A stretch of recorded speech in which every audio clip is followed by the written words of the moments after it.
পিছন থেকে রশি না টানলে আমরা প্রতিটা ম্যাচই ভালো খেলবো। পাকিস্তান থেকে ফিরে এনটিভিকে দেওয়া একান্ত সাক্ষাৎকারে বাংলাদেশ দলের সাফল্য এবং ভারত সফরের পরিকল্পনা নিয়ে কথা বলেছেন নাজমুল হোসেন শান্ত।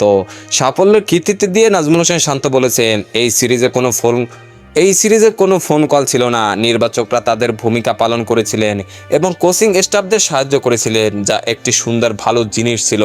কোচ হাতুড়ি সিংয়ে খুব শান্ত ছিলেন এবং ভালো পরিকল্পনা করেছিলেন। আসলে এই সিরিজে সবারই ভালো ভূমিকা ছিল, যে কারণে আমরা এত সাফল্য পেয়েছি।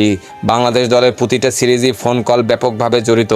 বিভিন্ন সিরিজ চলাকালীন একের পর এক ফোন কলে বিভ্রান্ত হতে থাকেন ক্রিকেটাররা, যা তাদের কর্মক্ষমতা প্রভাবিত করে। ক্রিকেটারদের উপর চাপ রয়েছে, তবে সদ্য শেষ হওয়া পাকিস্তান সিরিজে এমন কোনো ডাক আসেনি। সিলেকশন প্যানেল থেকে শুরু করে কোচিং স্টাফ ও খেলোয়াড়রা সবাই স্বাধীন ছিল। আপনার দলের পরিকল্পনা অনুযায়ী খেলেছে, বাইরে কোনো চাপ ছিল না। বাংলাদেশের অধিনায়ক নাজমুল হোসেন শান্ত মনে করেন, এই নির্বাণ পাকিস্তানি সিরিজের সাফল্যের চাবিকাঠি হিসেবে কাজ করেছে।